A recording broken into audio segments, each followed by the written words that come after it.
Passo a palavra, senhoras, e eu vou sentar sossegada. Primeira coisa, só pra gente, eu queria saber se alguma das pessoas presentes aqui já teve algum direito violado. Queira falar. Não? Sim. Não? Já. Quer falar? Direito, acho que como mulher, de ir e vir a hora que eu quiser, A roupa que você quiser. de sofrer, de realmente só estar passando na rua e ser agredida. Sim, tipo, mas eu acho que todo mundo, na verdade, sofre violações diariamente. Essa pergunta é porque a gente sempre fica falando assim, eles, as mulheres, os usuários de droga, as LGBT, mas todos nós aqui já passamos por momentos de violação de direito. Como somos uma plateia majoritariamente feminina, nós já passamos por situações de assédio. Agora de manhã a Emília estava falando assim, eu ontem, voltando do trabalho, eu tive que andar 2 quadras a mais porque tinha uma pessoa me importunando. É uma violação de direito. Assim como a cor do meu cabelo, a roupa que eu uso, se eu bebi ou não bebia mais, porque sempre tem essas justificativas, por exemplo, da cultura do estupro, ela estava no lugar errado, ela estava bêbada, ela estava com a roupa, a gente sempre ouve essas questões. Então isso é só para a gente pensar que cotidianamente a gente passa por situações de violação de direito que às vezes a gente nem percebe. Então isso é uma questão importante para a gente, enquanto pessoa, ser humano, pensar. Quando eu não consigo acesso a uma consulta médica no SUS, é um direito violado. Quando eu não consigo entrar no ônibus, quando o ônibus está muito lotado, vai ter agora, acho que semana que vem, uma audiência sobre violência dentro dos ônibus, é um direito violado. A questão de LGBT, que a gente fica ouvindo, que expulsou filho de casa, é um direito violado. Então, assim, a gente perpassa por essas questões cotidianamente e nós, às vezes, passamos por essas questões sem perceber. Então, isso é só um convite para a gente encerrar essa fala com relação à cidadania e direitos humanos. E nós também já passamos ou vamos passar, E para a gente começar a falar dessa relação entre psicologia, políticas públicas, participação e controle social. Como eu falei, eu tenho já 25 anos de formada, sempre militei com isso antes da graduação, durante a graduação, aquela sensação de estar em conselhos e tal. Queria saber se alguém aqui tem uma experiência de controle social, menos o Tadeu, que já está no conselho, então ele não conta. Alguém aqui participa de alguma instância de controle social? Algum conselho? Do CMAS, Conselho Municipal de Assistência Social de Curitiba, e Fórum de Trabalhadores do SUS. Tem mais alguém? Os Conselhos Municipais de Saúde. Eu já participei efetivamente como membro e hoje eu trabalho também na formação de conselheiros municipais de saúde. Rica, interessante, E é desse lugar que eu vou falar, especialmente da participação na área de saúde, embora eu tenha experiência na área de saúde, de educação, e agora sou trabalhadora do SUAS, Trabalho com medidas socioeducativas, sou técnica de referência no CREAS para a população LGBT e morador de rua. Então é desse lugar que eu vou falar. Se eu falar muito da área de saúde, porque é a área que eu tenho mais expertise. E 2, quando a gente vai pesquisar em políticas públicas, se vocês chegarem lá no Google e colocar políticas públicas, o que vem é políticas públicas de saúde. Porque historicamente foi o que se constituiu com mais potência, com mais força e tem muito mais produção acadêmica. A primeira coisa é para a gente falar por que políticas públicas e os desafios para a psicologia. Abriu-se um campo novo de mercado de trabalho e de mercado de estudo também. Historicamente, o nosso curso forma para a gente ser empreendedor. A gente é formado para a clínica, para fazer consultoria, ou para trabalhar na área organizacional. Vocês mesmos trouxeram aqui que na graduação pouco se fala sobre questões relacionadas a políticas públicas.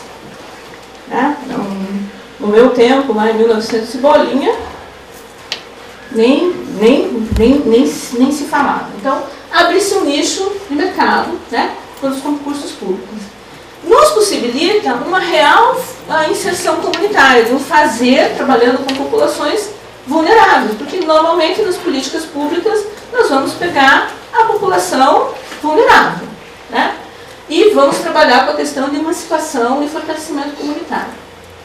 Para isso, nós precisamos entender que trilha é essa, né, e um pouco eu vou tentar repassar nesses minutos aqui um pouco dessa trilha. E a questão que a gente já traz é que a nossa formação acadêmica não nos traz subsídios para que a gente entenda esse espaço esse espaço e como é que eu vou fazer a minha intervenção, como é que a gente vai reafirmar o meu fazer de si na forma de superação das iniquidades sociais para que o indivíduo com quem eu trabalho atinja a famosa cidadania.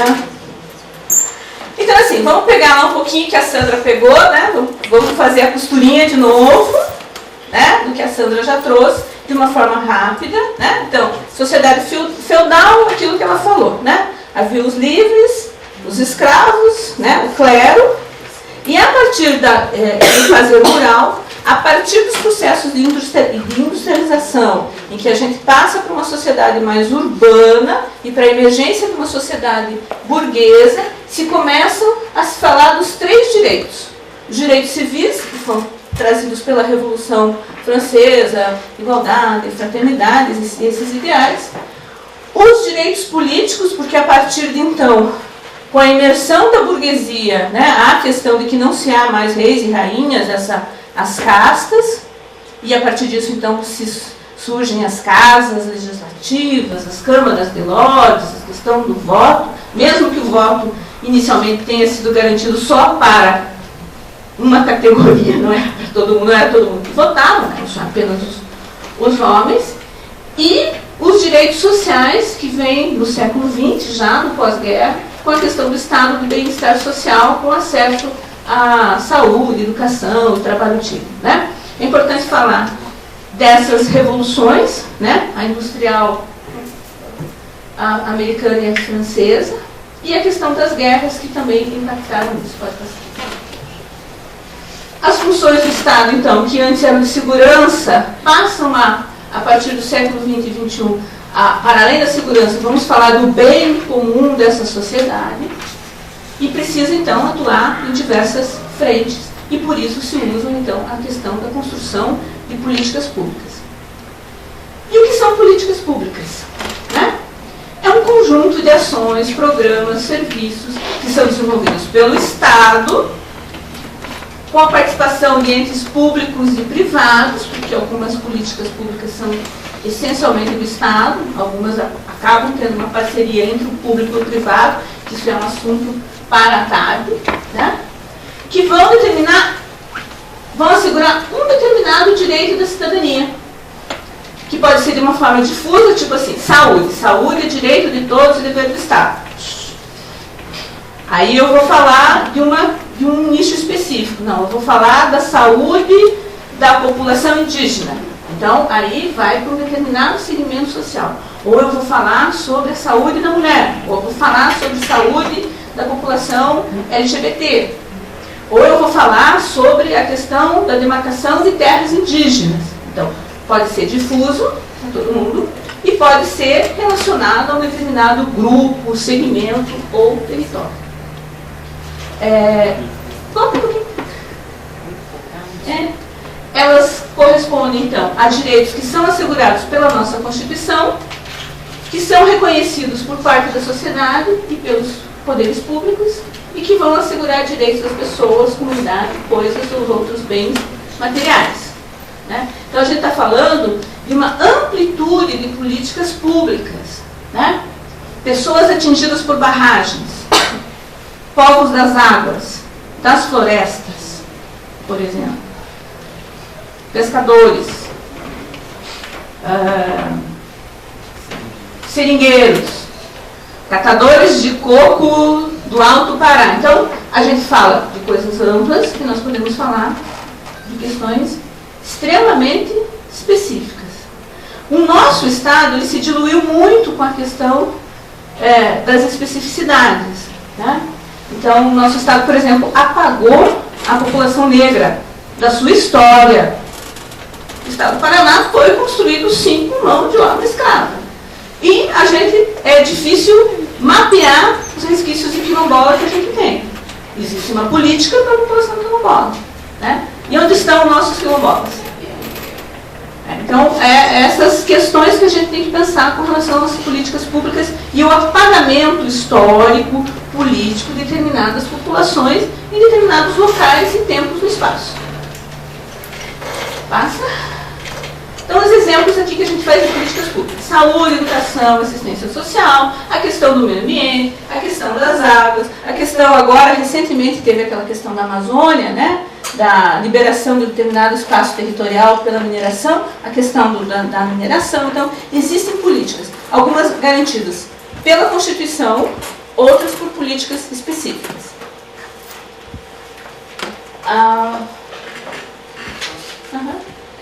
Elas são, como é que elas são formuladas? Por iniciativa dos poderes executivos e legislativos, a partir da demanda da sociedade e de seus diversos segmentos. E essa participação da sociedade, ela vai se dar na formulação, acompanhamento e avaliação.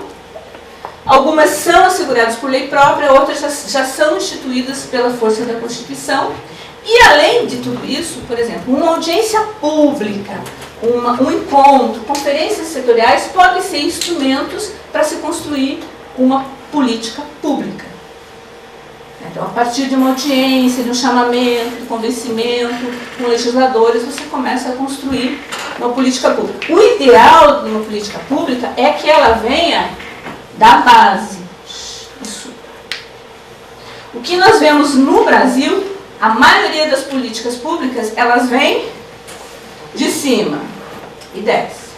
Então, por isso que a gente insiste que espaços de controle social, de construção de políticas públicas, tenham a participação do público-alvo, dos usuários. Porque nada de nós sem nós.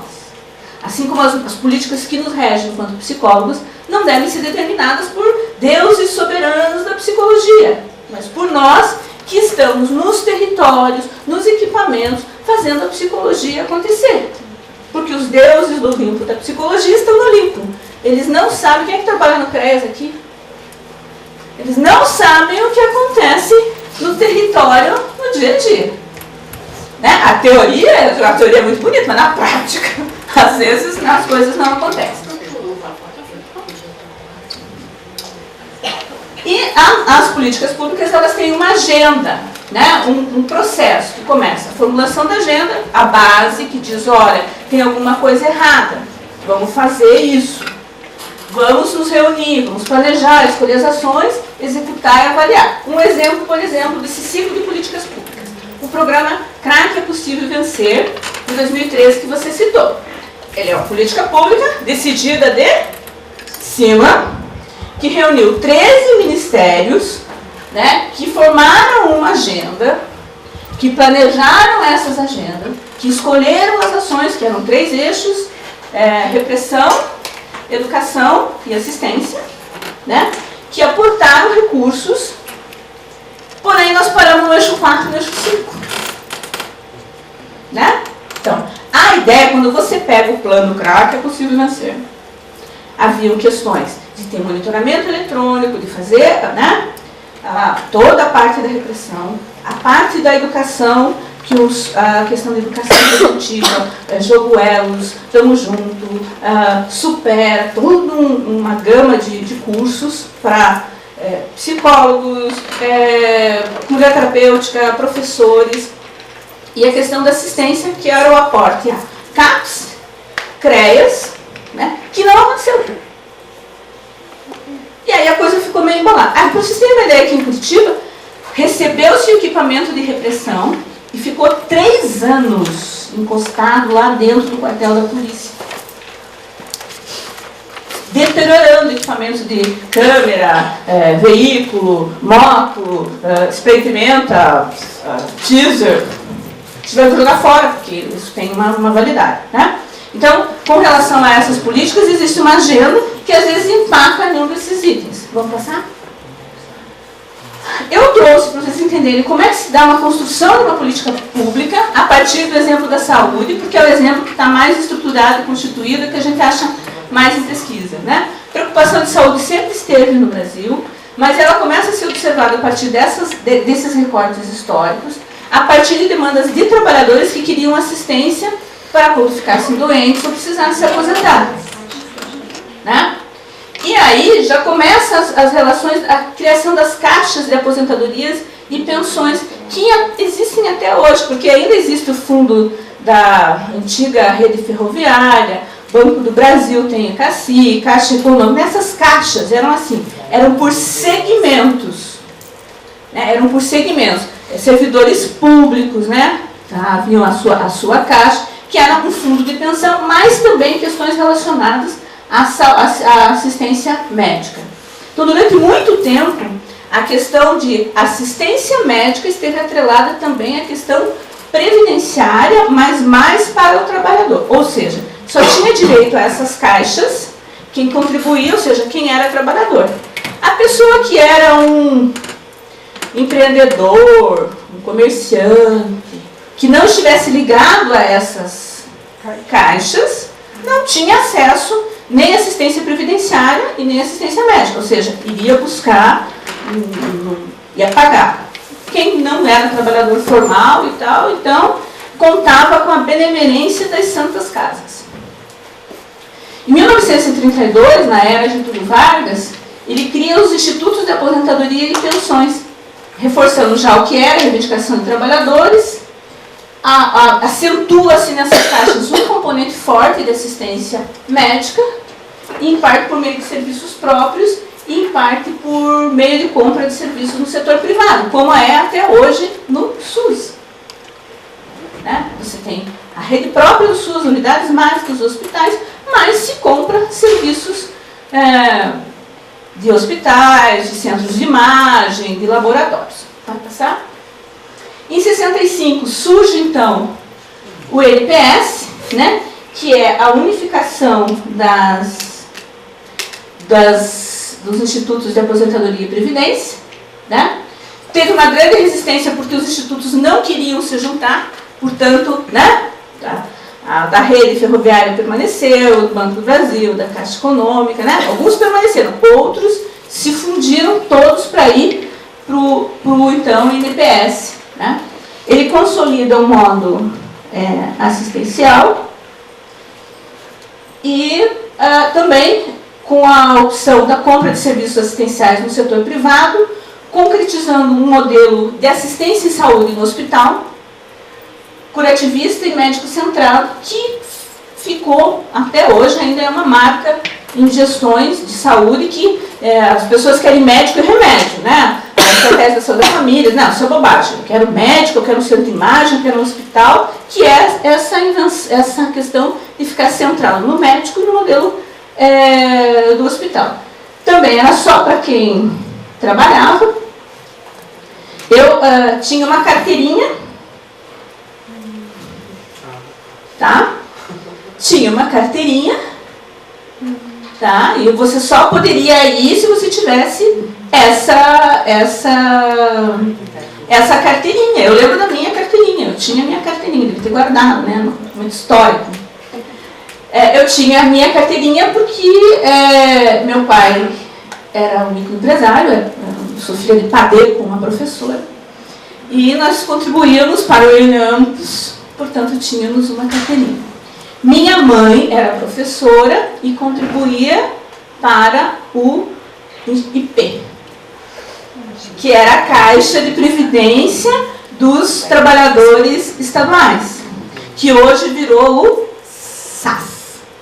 Né? Mas era esse componente da Previdência e da assistência médica. Essa época de 65 a 77, nós tivemos um boom, porque abrir hospital no Brasil era o grande negócio e o babado. Tá? Então se abriu muitos hospitais nessa época, especialmente hospitais psiquiátricos. Né? Porque a hotelaria do hospital é um bom negócio. Hotelaria, Eu estou falando da assistência, eu estou falando de hotelaria. Manter o povo limpo e alimentado. Né? Em 77, surge um órgão governamental, o INPS vira INAMPS, se começa a discutir a questão da assistência médica, se amplia a compra de serviços médicos em hospitais, porque é lógico, né, todo mundo abriu hospital, todo mundo queria ganhar. Então, vamos comprar serviço no hospital. Pode passar?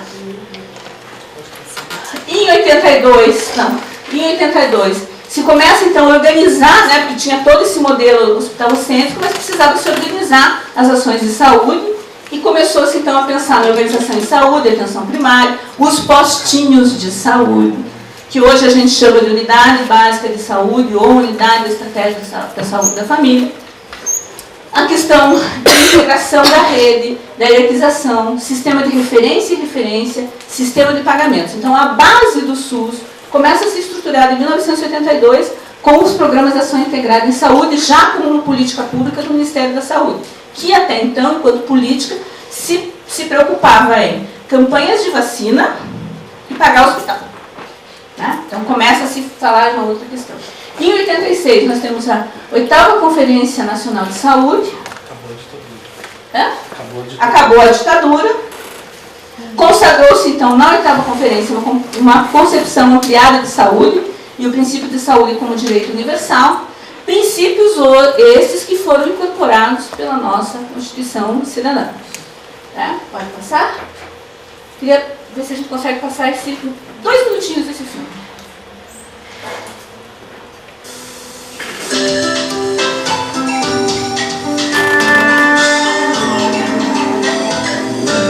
Bem-vindos à 8ª Conferência Nacional de Saúde. Viagem ao tempo.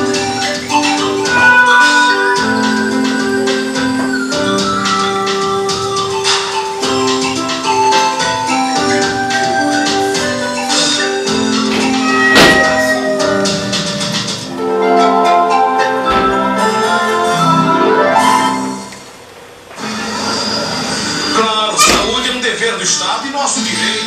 E não termina mesmo quando você está desempregado. Na 8ª Conferência Nacional de Saúde, vamos definir esta e muitas outras questões para que todos os nossos direitos ligados à saúde sejam garantidos. Através dos nossos sindicatos e associações, vamos estudar a melhor maneira de organizar o setor de saúde. Não dá mais para continuar empurrando a miséria com a barriga. 8ª Conferência Nacional bem de Saúde.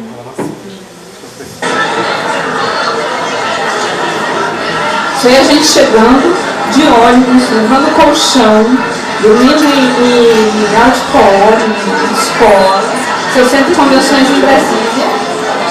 Clima de credenciamento, isso não muda, gente. Toda conferência isso é uma coisa que não muda. Né? As pessoas se organizando de diversos segmentos.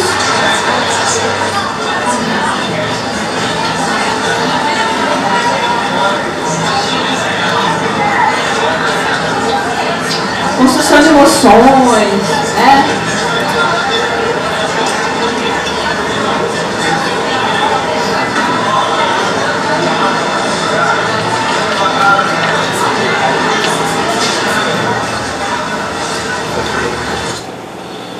O único conferencista escalado para essa sessão é o professor Sérgio Arouca, já por demais conhecido de todos nós, e que na realidade dispensa qualquer tipo de apresentação. É com o maior prazer, com a maior satisfação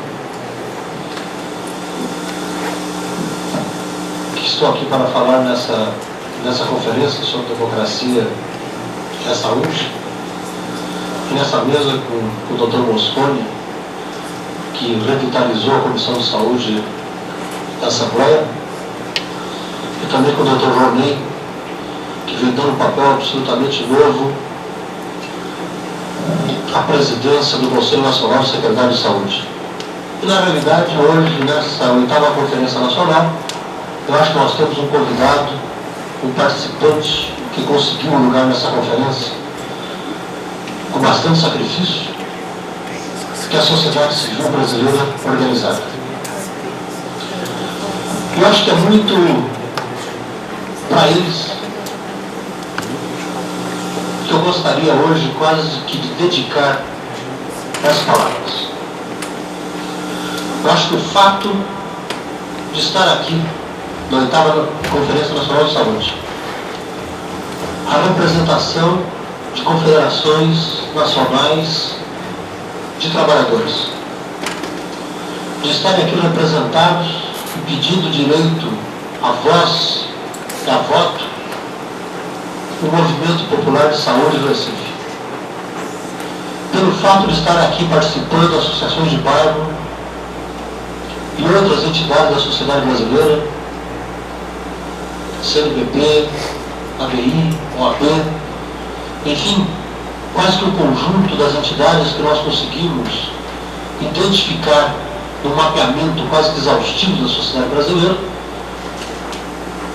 eu gostaria de considerá-los como membros privilegiados dessa 8ª Conferência Nacional de Saúde. E a eles, quase que dedicar... Quando voltarmos ao módulo de saúde, voltaremos a esse discurso, ok? Foi só um spoiler. Então, a partir dessa 8ª conferência, que é o marco da reforma sanitária brasileira, nasceu o SUDES, tá? Sistemas Unificados e Descentralizados da Saúde, que daí já trabalhavam com os princípios trazidos pela 8ª conferência de universalidade, equidade, integralidade, descentralização, implementação de distrito sanitário e a questão do repasse do governo federal para estados e municípios e prenunciando o processo de municipalização que viria a ser o SUS, né? Então, em 88, a gente tem então a Constituição de 88, que garante no seu artigo 196, 197, saúde, direito de todos e dever do Estado, né? A Constituição de 88, também conhecida como Constituição Cidadã, foi a 7ª Constituição brasileira, desde a sua independência, e a 6ª no modelo republicano. A gente teve uma primeira na independência. Quem assiste a novelinha das 6 está vendo, eles estão fazendo a Constituição agora. Elaborada por 558 constituintes durante 20 meses. Ela foi promulgada em 5 de outubro, com 245 artigos que tratam de princípios fundamentais, direitos e garantias fundamentais, organização do Estado, organização dos poderes, defesa do Estado e das instituições, tributação e orçamento, ordem econômica e financeira, ordem social e disposições gerais. Pode passar? Pode passar? Então, aqui as 7 constituições, né? A de 1824, na proclamação, a de 1891, já na proclamação da República, que estabeleceu o voto, né? Mas apenas para homens. Em 34, da Getúlio Vargas, que trouxe o voto para as mulheres, a justiça do trabalho, a questão de todo o ordenamento da questão dos direitos dos trabalhadores. Em 37, ainda no Getúlio, ele fez uma Constituição que ficou toda centralizada nele. Em 46, se revoga a Constituição de 37 para trazer algumas coisas. Em 67, já na ditadura, a gente teve o ato institucional. E em 69, o outro ato institucional, né? Para a gente chegar em 1988, que é isso que eu já falei, né? Que define voto direto e secreto, independência e harmonia dos poderes. Só está no papel, né? Ampliou os direitos sociais e atribuições do poder público. Então, há um capítulo para a saúde, para a educação, para a assistência, há a questão da garantia, isso são os direitos difusos, mas também há, já na Constituição, a questão dos direitos para grupos específicos, como crianças e adolescentes, como idosos e como pessoas por deficiência, né, que depois vão se derivar em outros estatutos e outras legislações. Garantiu a divisão da administração em estados e Distrito Federal, a ordem econômica, estabeleceu o Estado democrático de direito, pode passar?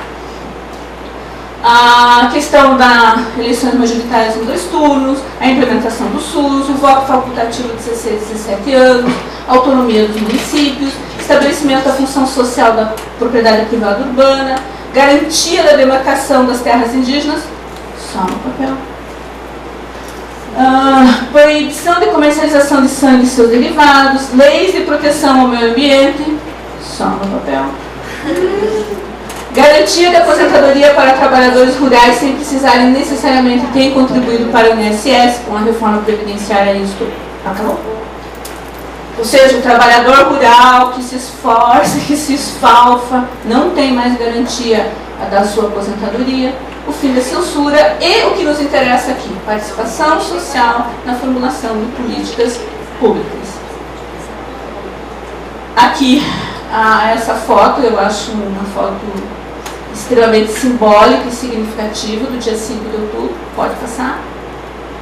E, novamente, vamos voltar ao tempo, né? E vamos ver o Jornal Nacional. A decisão foi promulgada exatamente quando faltavam 10 minutos para as 4 da tarde. A festa foi no plenário da Câmara. Pouco antes das 13h30, os presidentes da Constituinte, deputado Ulisses Guimarães, da República José Sarney e do Supremo Tribunal Federal, ministro Rafael Maia, chegaram ao Congresso. Eles foram saudados por tiros de canhão e pelo toque do hino nacional.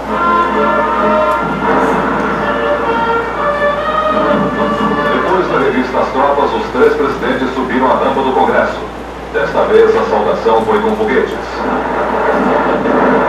Os presidentes da Constituinte, Ulisses Guimarães, e do Senado, Beto Lucena, chegaram para a composição da mesa e foram aplaudidos. Logo depois, os líderes dos partidos conduziram o presidente Sarney e o presidente do Supremo ao plenário. Todos ouviram de pé o hino nacional.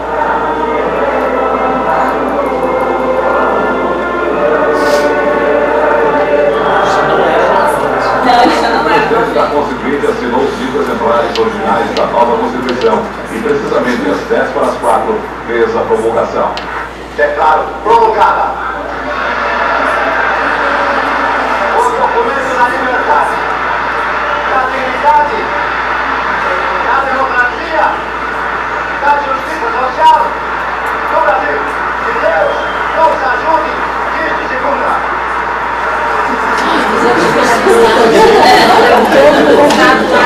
Primeiro o deputado Ulisses Guimarães e os constituintes.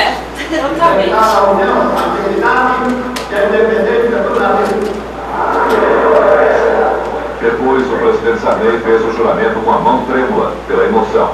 Prometo manter, defender e cumprir a Constituição, observar as leis, promover o bem geral do povo brasileiro, sustentar a união, a integridade e a independência do Brasil.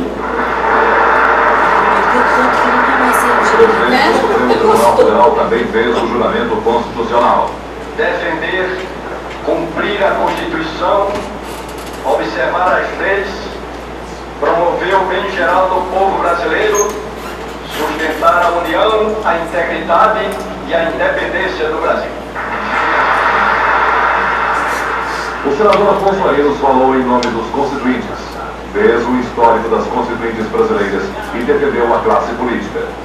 Fazer política é honrar nosso mandato, sustentar nosso trabalho, enobrecer a memória do nosso tempo.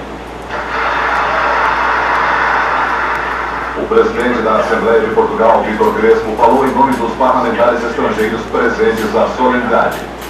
A alegria de sermos testemunho deste momento histórico, de partilharmos este clima cheio de esperança, a antevisão de um futuro de prosperidade e de uma grande vivência democrática, de liberdade, que sacode todos os cantos e espíritos, constituem a razão mais do que bastante para nos sentirmos o grande e pujante coração do Brasil. Prazer. O último discurso foi do deputado Ulisses Guimarães. Ele agradeceu a presença de todos, políticos, governadores, delegações estrangeiras e outras autoridades, e falou sobre a nova Constituição. A Constituição certamente não é perfeita. Ela própria confessa ao admitir a reforma. Quanto a ela, Discordar? Sim. Divergir? Sim. Descumprir? Jamais. Afrontar? Nunca.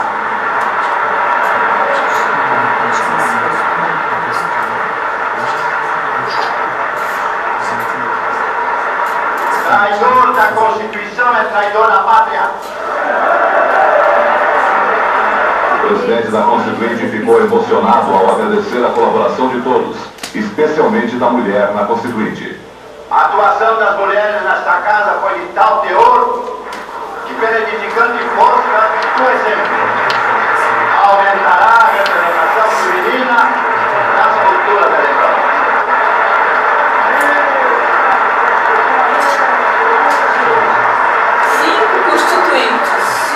No final, o presidente da Constituinte falou do trabalho dele na elaboração da nova Constituição. Político, sou caçador de nuvens. Já fui caçado por tempestades. Uma delas, benfazeja, me colocou no topo dessa montanha de sonho e de glória. Tive mais do que pedi. Cheguei mais longe do que mereço. Que o bem que os constituintes me fizeram frutifique em paz, êxito e alegria para cada um deles. Adeus, meus irmãos. É despedida definitiva, sem o desejo de retorno. Nosso desejo é o da nação. Que este plenário não abrigue outra Assembleia Nacional Constituinte.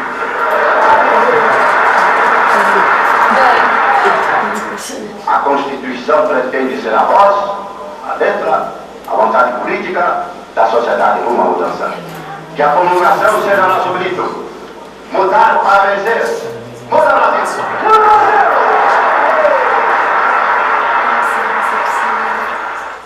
A festa da promulgação da nova Constituição segue agora à noite. Um grande jantar vai ser oferecido daqui a pouco no Congresso Nacional. Entre os convidados estão o presidente Sarney, os representantes de governos estrangeiros e todos os líderes de partidos políticos. A nova Constituição chegou com a primavera, com as flores, com a esperança. E inspirou um homem que tem intimidade com as palavras e com as letras, o poeta Afonso Romano de Santana. No princípio é a letra, e a letra é ação. A letra vai nos inscrevendo, nos escrevendo com o sim e o não. A letra é ação. A letra e a nação vão se construindo, se constituindo em nova Constituição.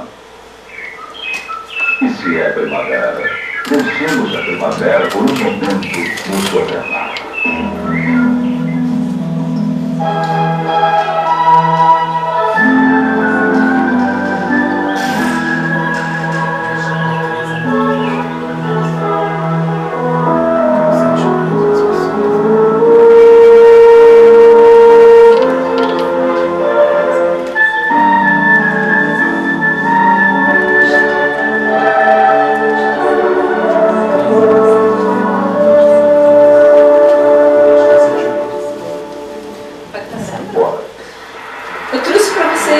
Trouxe para vocês entenderem um pouco do que era o sentimento com relação a quando nós tivemos a promulgação dessa Constituição. A maioria de vocês estavam nascendo, outros estavam em projetos de nascer, né? Enquanto isso, a gente fazia na 15 projetos de iniciativa popular, como foi a questão da inclusão dos direitos da criança e do adolescente, foi um projeto de iniciativa popular, a gente ficava catando assinatura, número de título de eleitor das pessoas para levar. Então, esse foi um processo muito bonito e emblemático, e que não sei por que nesses 30 anos a gente perdeu da construção e da participação popular, e do orgulho de ter a Constituição aprovada, e as pessoas sabiam as principais leis, não as 245, né, mas aquelas que elas tinham mais incidência, mais interesse, né, e a gente perdeu isso. Acho que não cabe aqui fazer uma reflexão, mas eu quis trazer para vocês essa sensação, essa epifania que tomou conta de muita gente. Constituição Constituição, e a gente debatia a Constituição e acompanhava, não tinha internet, então nossas fontes eram a Rede Globo, a Bandeirantes, a Hora do Brasil. Nunca ouvi tanta Hora do Brasil na minha vida como naquela época. Para saber, né, para poder acompanhar o que estava acontecendo. Então, a definição do Estado democrático, ela trouxe diversos mecanismos que possibilitavam o exercício da democracia direta e participativa, entre elas a questão da garantia da participação popular. Ou seja, indivíduos ou grupos organizados em favor dos seus interesses nas decisões relativas à escolha e à gestão das políticas públicas, considerado um exemplo clássico de democracia. E um processo educativo constante que exige aquele exercício da nossa cidadania plena individual ou a nossa cidadania enquanto trabalhador de saúde, enquanto psicólogo, enquanto mulher, né? Enfim, enquanto os diversos papéis, né? No sentido de que nós temos direitos, mas nós também temos deveres, né? Vamos passar, vamos falar então um pouquinho da participação social, né? Aquelas coisas ideais, né? Caminho para a democracia, transformar a nossa realidade, né? É através da participação que se supera a ressignificação e o medo com o exercício pleno da cidadania, né? É um exercício complicado, porque às vezes a gente vai para embates duros, né? Para a construção de algumas coisas, mas que são necessários, né? Pode passar? Como é que a gente participa? Né? Aquilo que a Sandra já tinha falado, né? Começamos aonde? Em casa. No meu bairro, para participar do condomínio. Hoje, quando eu vi o taxista, ele falando que a reunião do condomínio é muito chata, não sei o que, não sei o que, né? Vem reclamando disso. Mas se eu não me aproprio disso, que a minha política pública aqui local, como é que eu vou depois incidir em outras, né? No conselho local de segurança, no conselho local de saúde, como é que eu estou vendo a minha cidade, o meu país, nas associações. Quem tem filho pequeno, filho na escola, participa da associação de pais e mestres da escola para definir como é que estão as coisas na escola, né? Os conselhos de direito, das políticas. E aí a gente pode partir para os partidos políticos, para as entidades sociais, né? São diversas formas, né? Eu sou sindicalista, eu estou em outros espaços para fazer outras formas de controle, né? E essa participação nas políticas públicas podem acontecer em conferências e os conselhos, que é onde a gente, teoricamente, constrói as políticas públicas. Por que eu digo teoricamente? Porque eu tenho, por exemplo, em Curitiba, uma política de saúde mental referendada pelas conferências municipais de saúde, pela Conferência Estadual de Saúde e pelas conferências nacionais de saúde. Mas a atual gestão resolveu que não quer mais brincar disso, quer brincar de um outro jeito, né? E aí o nosso papel, enquanto no controle social, está nos espaços do conselho para dizer, escute, mas existem deliberações aqui que não estão sendo seguidas, né? Se você quer mudar o modelo, vamos sentar e vamos discutir, mas não vamos implantar de um mês para o outro, né? Pode passar? Então, por que a gente tem que ter a participação social? Porque senão é só o político que manda, baseado nos seus interesses políticos, técnicos, financeiros. Ele pode manipular do jeito que ele quer e ele pode seguir, inclusive, ordens dos financiadores externos, que a gente sabe que algumas políticas no Brasil, elas acabam sendo extremamente, tem interferência de Banco Mundial, Banco Interamericano, interesse dos Estados Unidos, né? Essas coisas assim. Pode passar? Né? Então, o processo democrático que a gente tem que observar, né? Pode passar. E que tipo de conselho a gente quer? Né? Que conselho a gente quer? Um conselho que seja independente e combativo. É difícil? É difícil. Né? É difícil, porque no meu município, eu moro na Lapa, nós estamos com uma discussão com relação a um determinado equipamento e o conselho está sendo acusado de inimigo do povo. Só que a gente está perguntando para a gestão assim, você quer implantar esse serviço? Legal, é importante. Da onde que você vai tirar 2 milhões no ano, num estado de crise, para manter esse serviço? Não, mas a gente vai dar conta. Não.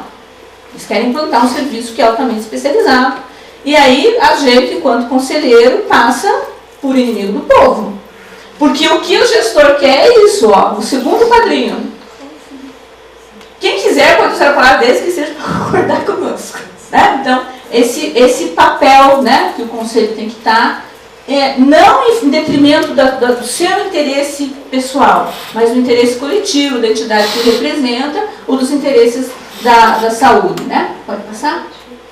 Então, eles são órgãos colegiados, permanentes, orientados pelo princípio da paridade. Alguns conselhos, tá? O que é a paridade? Dá voz. Dá voz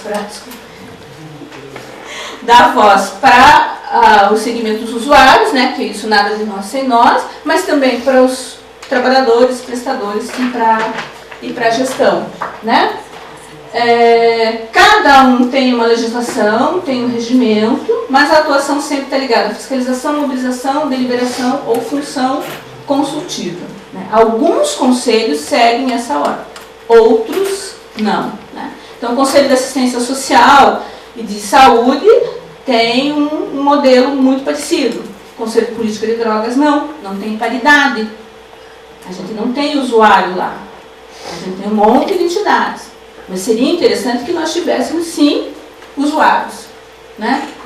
Para falar, né, das suas vivências. Pode passar? Pode passar? Alguns conselhos aqui listados, né, que a gente tem: assistência, saúde, direitos humanos, política sobre drogas, educação, segurança pública, idoso, mulher, que são criados por lei federal, estadual e municipal. A Constituição diz que para que se recebam os recursos federais e estaduais, os municípios têm que ter conselhos funcionando, com ato, com registro, com conselheiro, com paridade. Né? As conferências também são um espaço interessante de deliberação. Nós tivemos em 2015 a 15ª Conferência Nacional, né? Que debateu, avaliou e formulou políticas para os próximos 4 anos. Pode passar? Também, além das conferências que dão base para o Conselho, vai formular as estratégias na execução de políticas, inclusive nos aspectos econômicos e financeiros. Então, o nosso debate no Conselho Municipal da Lapa é: da onde que vai sair 2 milhões? Né? A gente é responsável, né? Porque dinheiro não dá em árvore. O nosso município já gastou 27% do seu orçamento total em ações de saúde. Isso é 21 milhões. Isso é muito dinheiro para um município de 48 mil habitantes. E ele não vai suportar o ano que vem, porque é o ano que vem que nós vamos sentir a crise, ele não vai suportar gastar na casa de 30 milhões para ações de saúde.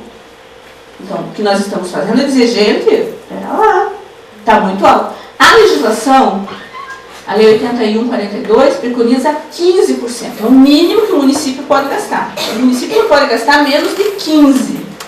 Mas veja, nós já estamos dobrando. Né? Pode passar? A representação. Quem pode estar no conselho como usuários? A Associação de Moradores, Portadores de Patologia, quilombolas, indígenas, né? Entidades organizadas, de sindicatos, centrais sindicais, ambientalistas, religiosos, trabalhadores de saúde, sindicatos, federações, conselhos de classe, entidades públicas e prestadores de serviço. Os conselhos de classe podem estar nos conselhos, sim, mas tem que passar pelo processo de habilitação, de saúde, assistência, a gente tem que passar pelo processo de habilitação. Conselhos como de política de droga, a gente ganhou a vaga, está na lei. Né? Então há algumas diferenças que depois no decorrer dos encontros a gente vai repassar. Né? O número de conselheiros, existe uma mesa diretora, que também segue a paridade. Né? O número de conselheiros é definido nas plenárias das conferências, definido por lei, e tem que se reunir todo mês, e tem que ter ata, e essas atas vão para o Tribunal de Contas do Estado. Então, tem que ter no mínimo 12 atas, né? Para que aconteça. O processo de representação, o conselheiro, ele é sempre vinculado a uma organização. Então, eu não vou lá me representar. Eu, no caso, no Conselho Municipal da Lapa, eu represento o Sindicato dos Servidores Públicos Municipais. Né? No Conselho de Política de Drogas, sou suplente da Sandra, né, pelo CRP. Né? Não existe a possibilidade de um indivíduo não governamental fazer uma representação, você tem que estar ligado a uma instituição. E nós representamos o nosso segmento e a demanda dos grupos. E é o elo entre o conselho e a coletividade. O processo de mobilização se faz pelas atas, reuniões, boletins informativos, programas de rádio, programas de televisão, e propõe, articula e define questões. Então, o conselheiro deve acompanhar a execução das decisões da política, a fiscalização e o controle. Pode passar. O conselheiro deve conhecer algumas legislações, aqui eu dei o exemplo da saúde, né? E, em especial, a plataforma política da instituição que pertence. O exercício da representação ele é coletivo e não é individual. Então, se a minha entidade deliberou que ela é contrária ao aborto, em uma votação em que nós vamos discutir o aborto, ou eu me abstenho, ou eu sigo o voto do meu coletivo. Eu não posso dizer, porque eu estou representando uma coletividade. Isso é difícil, porque às vezes o que acontece, o conselheiro acaba, né, representando os seus valores, as suas questões. Então isso é uma questão que a gente tem que sempre estar pensando quando vai fazer o exercício da representatividade, né? Pode passar? Os conselhos, né, e a psicologia, pode passar, que depois você vai falar disso? Não, mas pode explicar. Aí eu falo de outras coisas. Não, pode passar, não quero falar disso. Vou deixar para você. É porque eu entrei muito no assunto dele aqui, daí eu fiquei meio melindrada. Eu acho que isso é para a gente pensar no atual momento que a gente vive. Por isso que eu trouxe aqueles filminhos lá no meu baú da 8ª conferência e da promulgação da Constituição, porque o momento que a gente viveu na década de 80 era um momento. O momento que a gente está vivendo aqui é aquilo que a Sandra falou. Você vai dormir e acontece alguma coisa, você acorda e aconteceu outra coisa. Né? E a gente fica pensando, que direito hoje a gente vai perder? Hoje, antes de vir para cá, estava tomando café, vi que em Jundiaí censuraram uma peça. O Ministério Público foi lá e censurou a peça. É uma peça que é uma transexual que apresenta e que a ressurreição de Jesus Cristo. E tem uma questão ligada à religião. Né? É um monólogo, é uma travesti, e ela vai falar de questões LGBT, e ela foi censurada pelo Ministério Público, porque estão aviltando a figura de Jesus Cristo. Tá? Há 20 dias atrás, em Porto Alegre, aquela questão da exposição Queer Museu. Né? E essa semana também, em Mato Grosso, se censurou uma tela que se dizia que era incentivo à pedofilia. Então, assim, que tristes tempos são esses que a gente está vivendo, em que os direitinhos estão sendo... E eu digo, não, mas isso não é comigo, né?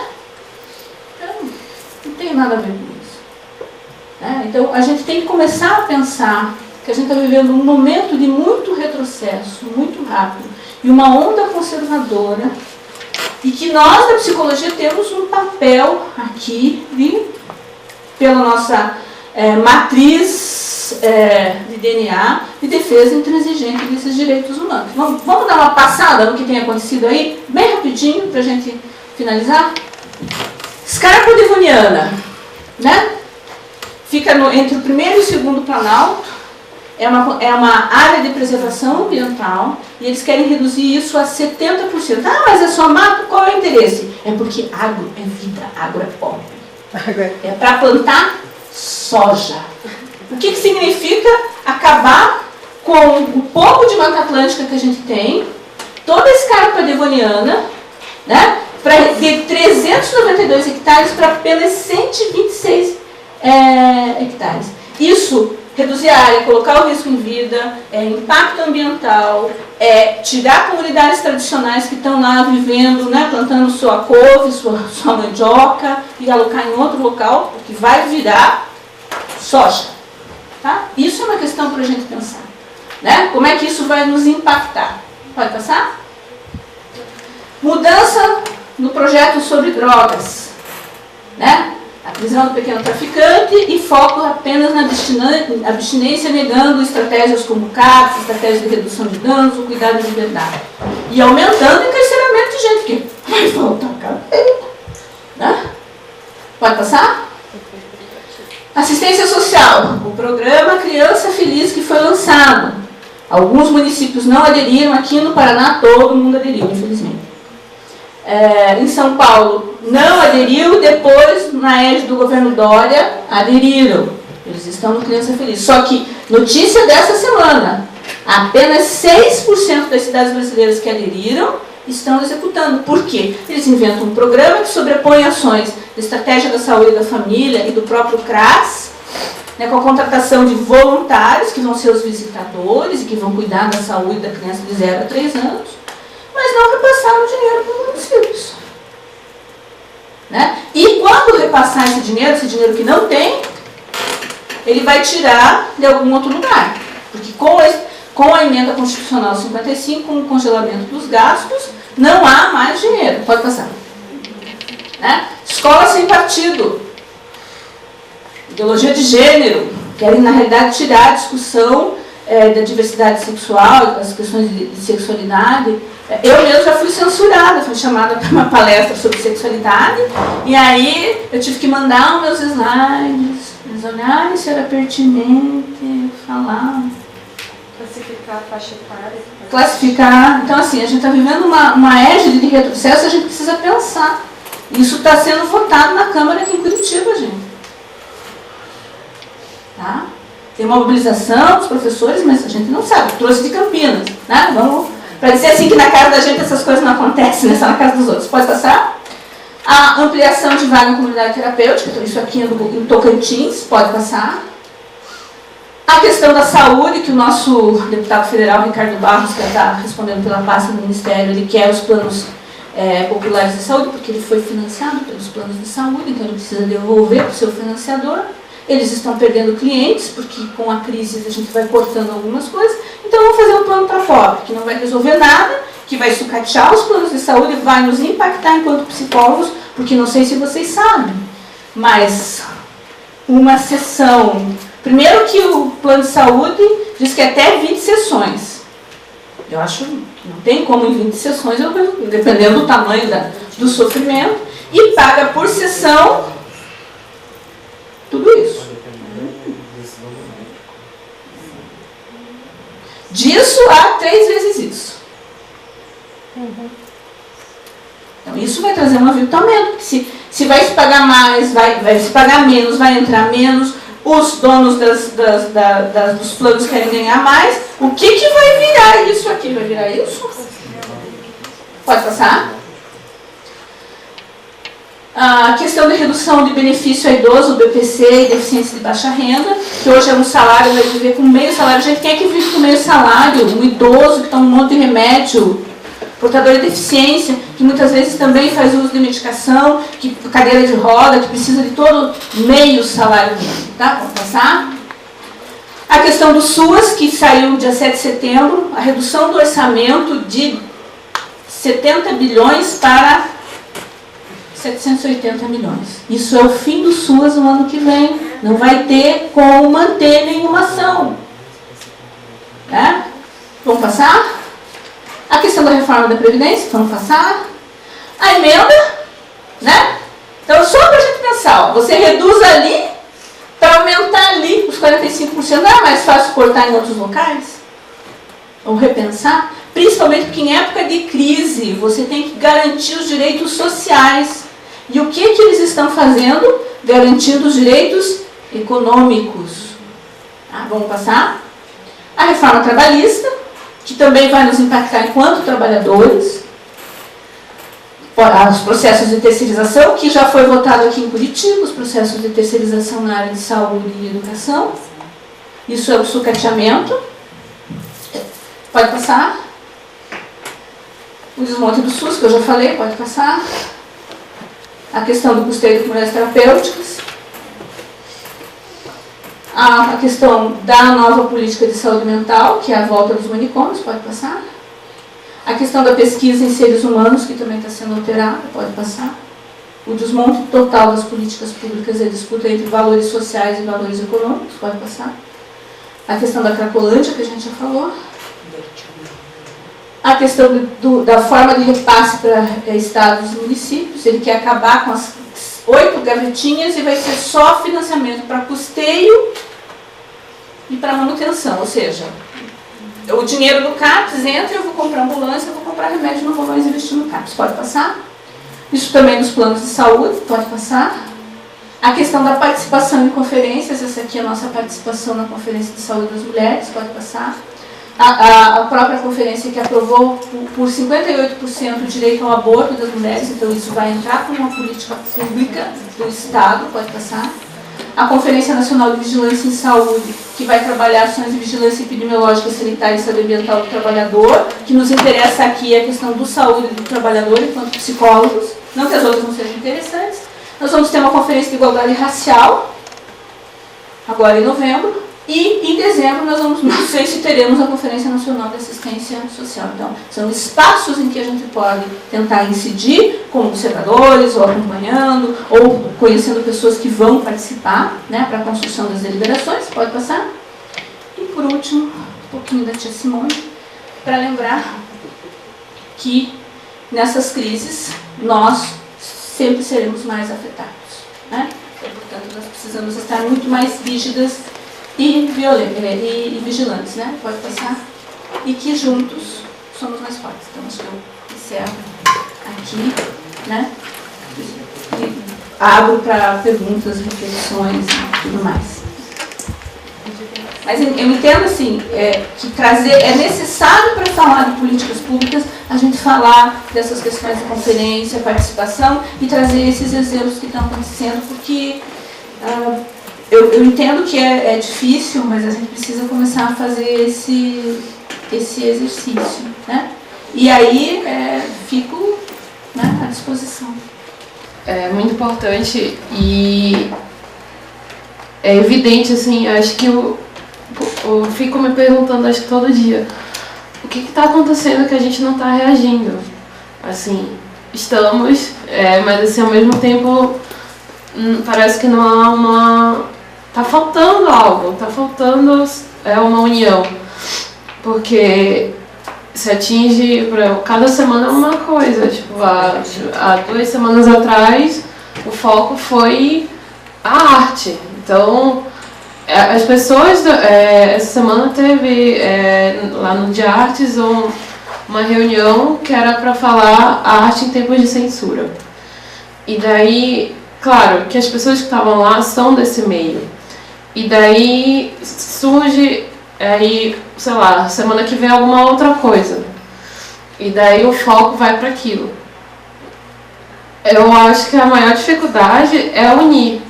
O que está acontecendo que as pessoas não estão se unindo. Uma semana isso, aí se fala disso, as pessoas daquele grupo se unem. E aí na outra semana é uma outra minoria. E se fala sobre aquilo, mas... E daí tá todo mundo sendo atingido, mas eu acho que tá faltando as pessoas entenderem que a gente precisa se unir. E aí eu acho que a psicologia entra assim como... Às vezes eu tenho a impressão assim que a psicologia tá em tudo. E daí eu fico, nossa, ou eu me sinto muito perdida, assim, tipo, às vezes eu vou num evento, por exemplo, eu fui lá porque eu me sinto pertencente, mas ao mesmo tempo falta, eu acho que aqui já está sendo eu estou me encontrando mais, agora eu estou me sentindo em casa, assim, porque eu sempre estou indo, sei lá, numa reunião, discussão sobre o pessoal de artes, o que foi censurado, ou enfim, outro grupo. Mas então, eu queria saber o que você acha, o que está faltando. mais uma questão, uma opinião pessoal, assim, o que está faltando assim, para acontecer o que aconteceu na década de 80? Na década de 80 a gente tinha uma forte mobilização social. A gente foi conseguindo as coisas e a gente foi elegendo governantes. E não há como não reconhecer, independente se tu é de direita, de esquerda, de cima, de baixo, do meio, eu não sei de que lugar eu sou. Eu sou pelo bom, pelo certo, pelo justo. Se me disserem assim, mas o pensamento talvez ali mais para a esquerda. Talvez. Né? Mas a paulatina ascensão de governos mais reconhecidos como de esquerda, que nunca foram, começou a nos dar uma certa garantia de que, então agora a gente pode relaxar. Porque alguém está fazendo por nós. E faltou, então isso foi uma questão, e faltou os próprios partidos fazerem uma formação de base. Quem são as novas lideranças de qualquer partido hoje? Não vou nem falar de direita ou de esquerda. A gente tem assim, a ascensão de uma liderança como o prefeito turista de São Paulo. Mas politicamente, sabe, tipo trazer o Ulisses Guimarães, assim, pá, né? Outros constituintes que participaram, né? Então, isso falta. Os movimentos sociais se arrefeceram, talvez acharam que as coisas estavam mais... Vamos pensar em outras coisas. A questão dos partidos políticos se perdeu, né? A gente está vivendo uma sociedade pós-moderna, individualista, em que eu estou focada mais em mim, nos meus interesses. Eu estava discutindo qual é o rolê dos adolescentes hoje. Eles se reúnem todos, cada um com o seu celular, com o seu joguinho. Antigamente o rolê era, vamos andar de skate, vamos jogar bola, vamos pichar um muro, vamos fazer alguma coisa, era tudo junto. Hoje é junto, mas assim, cada um com o seu celular fazendo alguma coisa. Então, existem fenômenos da contemporaneidade, como o Bauman aponta, existem questões em que nós, enquanto movimentos sociais, achamos que relaxamos. Não há, por exemplo, no Conselho Estadual de Saúde, não há uma renovação de conselheiros.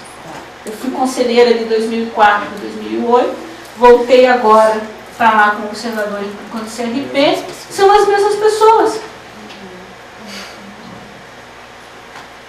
Então, está faltando, e talvez aqui, com vocês, estudantes, iniciantes, psicólogos, a gente tenha a possibilidade de começar a levar para esses espaços um novo olhar e começar a discutir e, como eu sempre digo, chacoalhar esse coqueiro, né? Tá cômodo. E eu tô cansada, eu quero gente atrás de mim.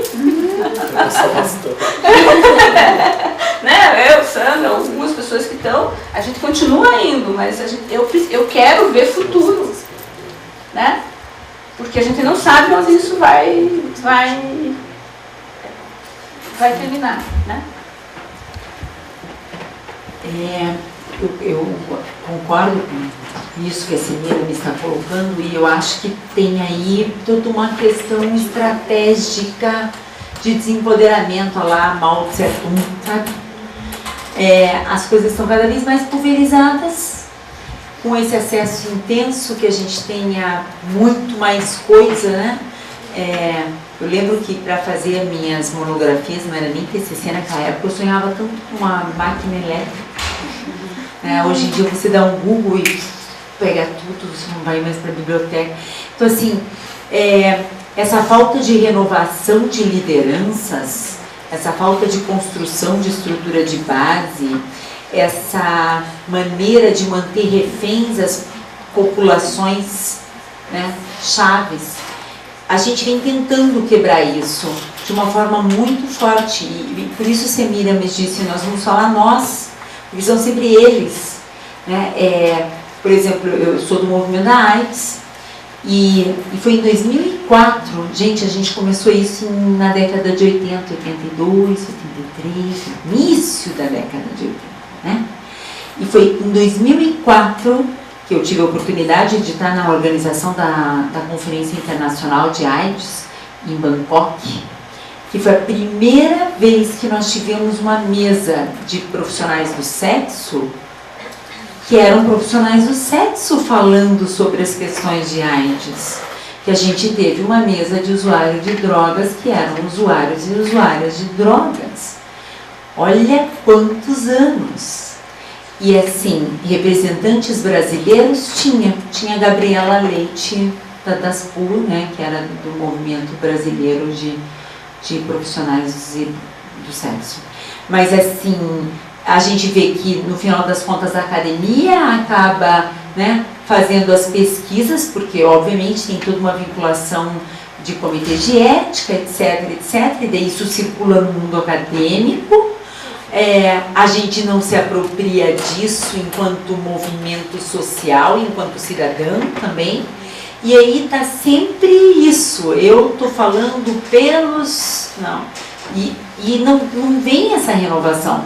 Por quê? Porque dá trabalho, porque tira de uma zona que não é confortável, mas é de acomodação. Né? Então eu assisto, eu reclamo, mas eu não sou estimulado na proatividade. Eu acho que essa é uma questão muito séria. Politizar não no sentido de vincular movimentos necessariamente a movimentos partidários, mas politizar no sentido de, né, propostas, quais são as propostas que a gente tem, o que a gente quer mudar. E com essa pulverização é como você levantou, né? Se eu estou discutindo isso, mas o que eu tenho a ver com essa história? Eu tenho tudo a ver com essa história, né? Porque ela está acontecendo aonde eu estou e ela me afeta. E assim, nós vemos os grandes eventos que aconteceram no nosso país ultimamente, que mobilizaram as nossas atenções e tiraram o nosso foco de outras questões. Então, toda vez que eu tenho uma Copa que vai acontecer, todo mundo olha para aquilo. Quando eu tenho uma... Né? Agora, cadê o olhar para a conferência, 15ª Conferência de Saúde? Cadê a propaganda intensa, a mobilização social? Você não vê nada disso, né? Os temas, eles aparecem porque as novelas trazem os temas, não é? Crianças desaparecidas, assim, eu sou uma pessoa que não assiste TV, mas ontem a gente estava na reunião do Diverges, e daí falando da questão dos transgêneros, e com depoimentos, depois eu digo, já sei até a autora da novela, porque é uma pessoa em especial que, devido a alguns fatos na vida dela, ela traz questões polêmicas e traz falas de protagonistas. Passou essa fase, já esquece. Então, essa é uma preocupação muito grande, eu acho que de todos e todas nós que vemos sempre as mesmas caras nos mesmos lugares, né? Então, a renovação, ela só vai acontecer se a gente conseguir envolver mais e mais pessoas, mas essas pessoas como nós que estamos aqui, e somos um grande grupo de pessoas. E olha quantos nós somos. Em termos de evento, para um conselho de psicologia, hoje nós temos um grande grupo de pessoas. Ou seja, é uma parcela de uma parcela de uma parcela da categoria que se mobiliza. Então, eu acho que um dever muito forte nosso arrastar e trazer para a rede, sabe? Mas arrastar pelo convencimento, e o convencimento ele acontece no momento que você faz aquilo que a Roosevelt disse, que você consegue mostrar para o outro que aquela situação não está lá, está aqui. A gente via muito isso na AIDS, né? Assim, imagina, no começo a gente tinha o quê? Grupo de risco.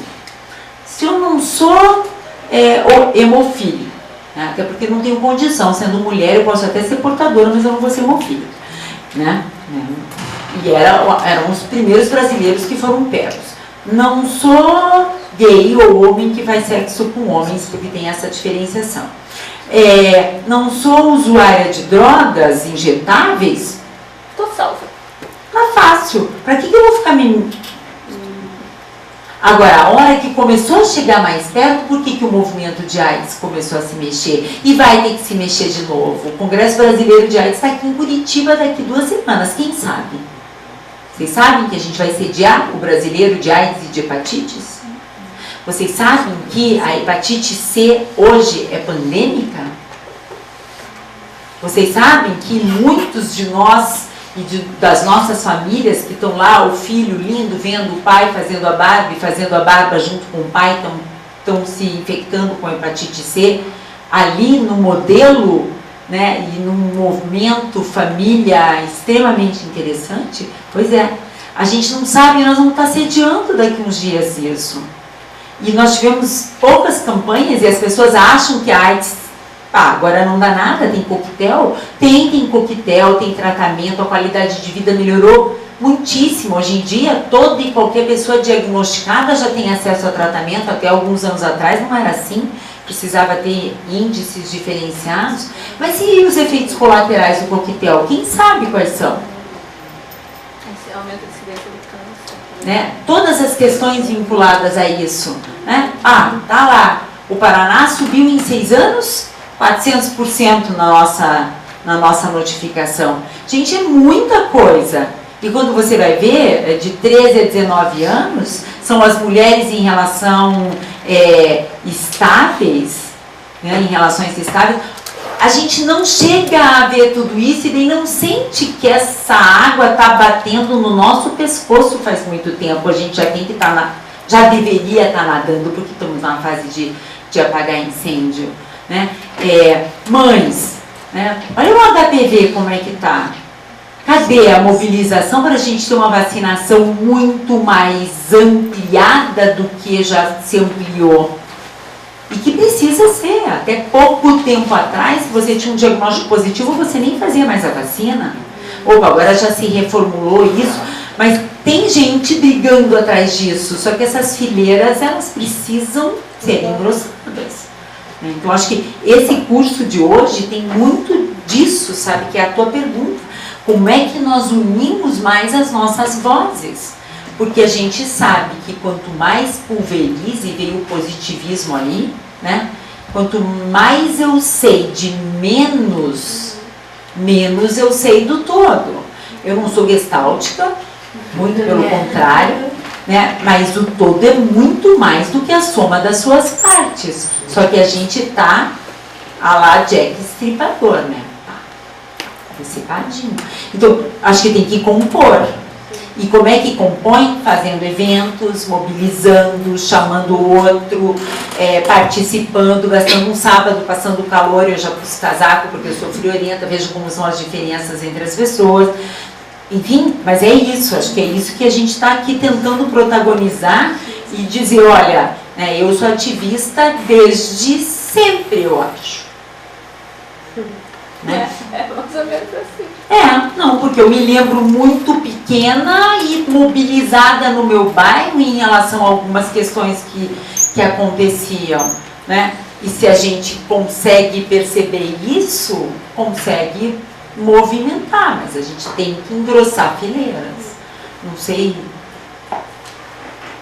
Até uma questão assim, passei meio que por uma crise assim, estou me formando agora, que eu não, assim, a impressão que eu tenho é que isso aqui é realmente a minoria. Eu vejo muitos eventos assim, de psicologia, Lacan, não sei o que, falando de coisas lá do passado, e não sei, eu não tô, claro, é muito importante a gente saber todo o contexto histórico, enfim, e retomar. Mas eu não estou interessada no momento em saber pensamentos de 200 anos, 100 anos atrás. Tipo, eu acho que a psicologia é atual. A gente tem que pensar para frente também. Então eu vejo muito evento, muita coisa, seminário, não sei o que. Sabe, para mim não faz muito sentido atual. Não é que não é importante, mas eu acho que o momento agora pede outra coisa. Eu penso que uma das questões que você está levantando é muito importante, entre outras, que a gente se conscientize que nós que estamos aqui hoje somos marginais. Todos. E todas. Se vocês não se perceberam ainda marginais, se repensem. Porque nós estamos, que nós estamos na margem privilegiada, né?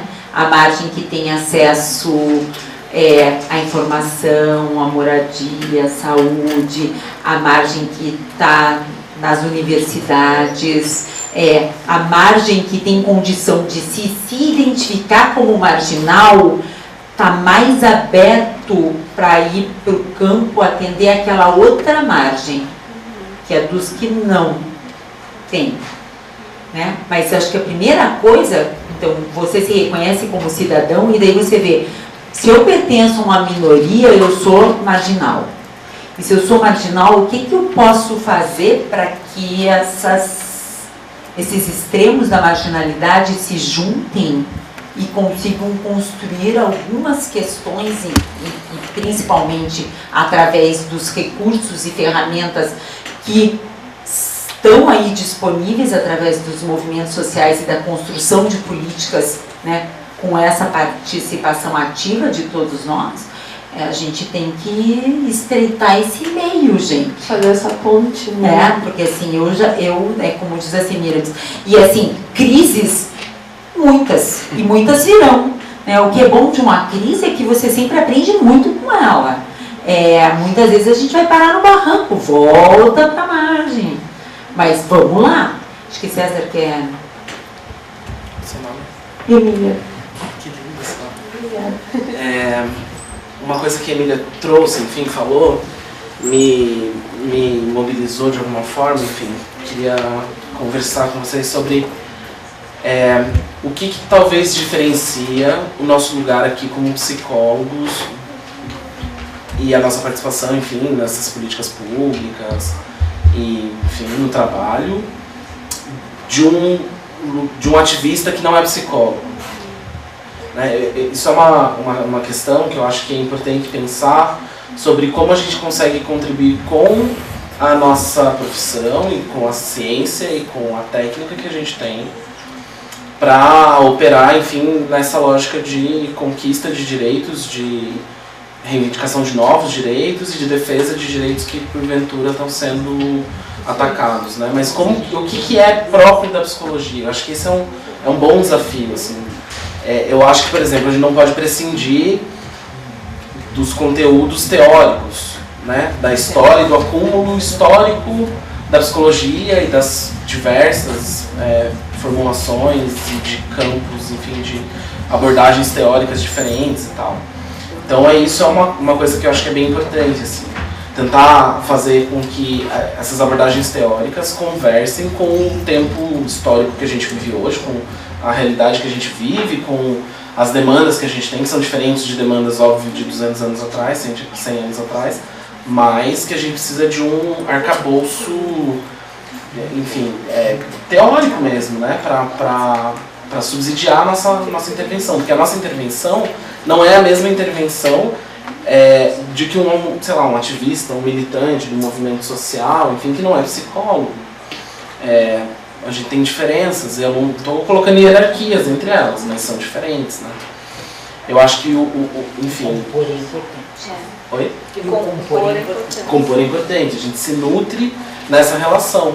Mas tem uma coisa que é própria da psicologia, e quando eu falo que é própria da psicologia, não quer dizer que isso é uma defesa corporativa também na nossa prática, né?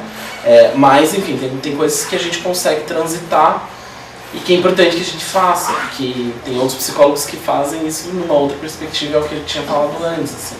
Então acho que esse lance da escuta, que é uma escuta diferente, do incentivo que a pessoa se coloque e que crie condições de autonomia para que ela própria consiga vocalizar, expressar suas questões, sem ter a necessidade de mediação de, enfim, de uma família que às vezes é muito conservadora, ou da escola que às vezes que tolhe muito, né?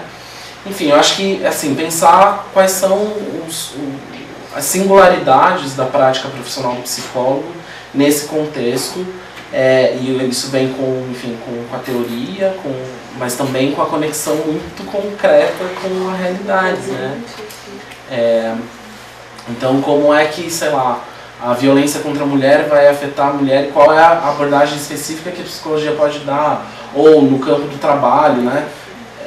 Sei lá, psicologia organizacional do trabalho precisa estar atenta ao que está acontecendo, por exemplo, dos grandes movimentos, o avanço do desemprego, da precarização do trabalho, como é que isso afeta individualmente o trabalhador.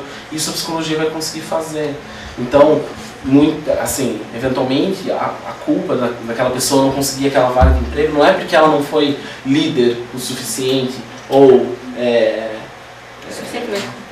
suficientemente competente, não reuniu as habilidades sociais. mas é porque, enfim, não tem trabalho para todas as pessoas e porque precisam ter pessoas desempregadas para que a engrenagem no mundo do trabalho continue rodando, enfim. Então, o psicólogo pode ter atenção a isso, assim. Isso é uma questão que eu estou trazendo, mas também é uma reflexão que eu trago, enfim, para a minha prática, porque a gente está tentando acumular aqui. Qual é a singularidade da psicologia? Quando a gente tem uma campanha que fala psicologia com psicólogo, o que é isso, né? O que o psicólogo pode contribuir especificamente na sua prática para que a gente não seja só um ativista, enfim, solto no movimento e tal. Enfim, algumas coisas. A gente está no avançado da hora aí.